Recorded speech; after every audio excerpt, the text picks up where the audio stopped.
Lei 13.105, de 16 de março de 2015, Código de Processo Civil, capítulo 2º, do procedimento da tutela antecipada requerida em caráter antecedente. Artigo 303. Nos casos em que a urgência for contemporânea à propositura da ação, a petição inicial pode limitar-se ao requerimento da tutela antecipada e à indicação do pedido de tutela final, com a exposição da lide, do direito que se busca realizar e do perigo de dano ou do risco ao resultado útil do processo. Parágrafo 1º. Concedida a tutela antecipada a que se refere o caput deste artigo. 1º. O autor deverá aditar a petição inicial, com a complementação de sua argumentação, a juntada de novos documentos e a confirmação do pedido de tutela final, em 15 dias ou em outro prazo maior que o juiz fixar. 2º. O réu será citado e intimado para a audiência de conciliação ou de mediação na forma do artigo 334. 3º. Não havendo autocomposição, o prazo para contestação será contado na forma do artigo 335. Parágrafo 2º. Não realizado o aditamento a que se refere o inciso 1º do parágrafo 1º deste artigo, o processo será extinto sem resolução do mérito. Parágrafo 3º. O aditamento a que se refere o inciso 1º do parágrafo 1º deste artigo dar-se-á nos mesmos autos, sem incidência de novas custas processuais. Parágrafo 4º. Na petição inicial a que se refere o caput deste artigo, o autor terá de indicar o valor da causa, que deve levar em consideração o pedido de tutela final. Parágrafo 5º. O autor indicará na petição inicial, ainda, que pretende valer-se do benefício previsto no caput deste artigo. Parágrafo 6º. Caso entenda que não há elementos para a concessão de tutela antecipada, o órgão jurisdicional determinará a emenda da petição inicial em até 5 dias,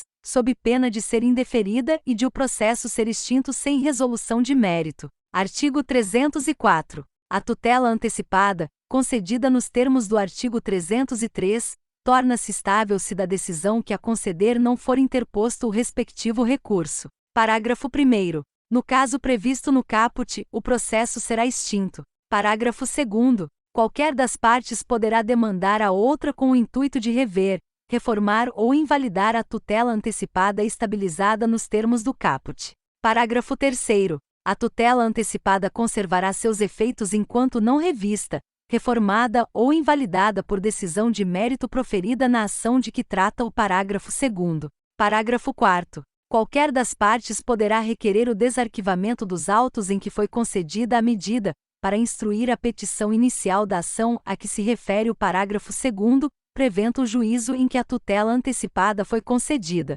Parágrafo 5º. O direito de rever, reformar ou invalidar a tutela antecipada, previsto no parágrafo 2º deste artigo, extingue-se após 2 anos, contados da ciência da decisão que extinguiu o processo, nos termos do parágrafo 1º. Parágrafo 6º.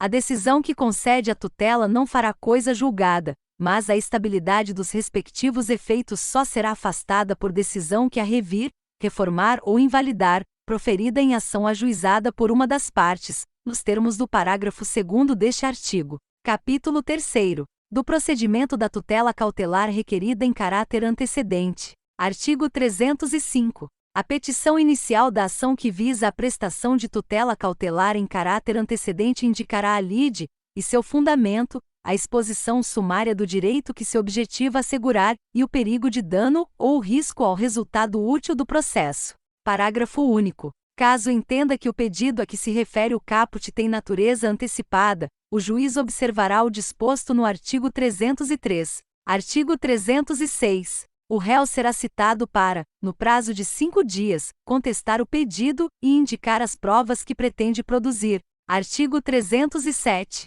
Não sendo contestado o pedido, os fatos alegados pelo autor presumir-se-ão aceitos pelo réu como ocorridos, caso em que o juiz decidirá dentro de 5 dias. Parágrafo único. Contestado o pedido no prazo legal, observar-se-á o procedimento comum.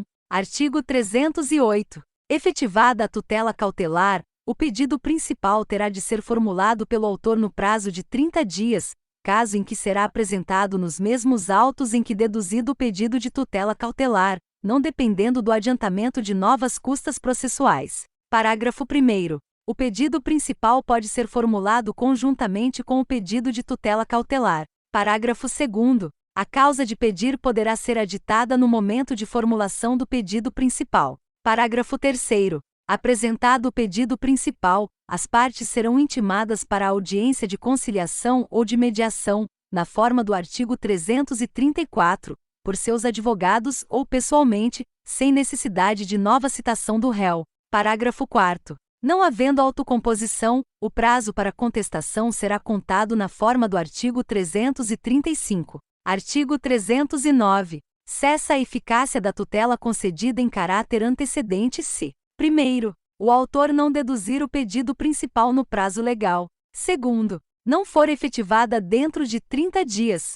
Terceiro, o juiz julgar improcedente o pedido principal formulado pelo autor ou extinguir o processo sem resolução de mérito. Parágrafo único. Se por qualquer motivo cessar a eficácia da tutela cautelar, é vedado à parte renovar o pedido, salvo sob novo fundamento. Artigo 310. O indeferimento da tutela cautelar não obsta que a parte formule o pedido principal, nem influi no julgamento desse, salvo se o motivo do indeferimento for o reconhecimento de decadência ou de prescrição. Título 3º. Da tutela da evidência. Artigo 311. A tutela da evidência será concedida, independentemente da demonstração de perigo de dano ou de risco ao resultado útil do processo, quando: primeiro, ficar caracterizado o abuso do direito de defesa ou o manifesto propósito protelatório da parte. Segundo, as alegações de fato puderem ser comprovadas apenas documentalmente e houver tese firmada em julgamento de casos repetitivos ou em súmula vinculante.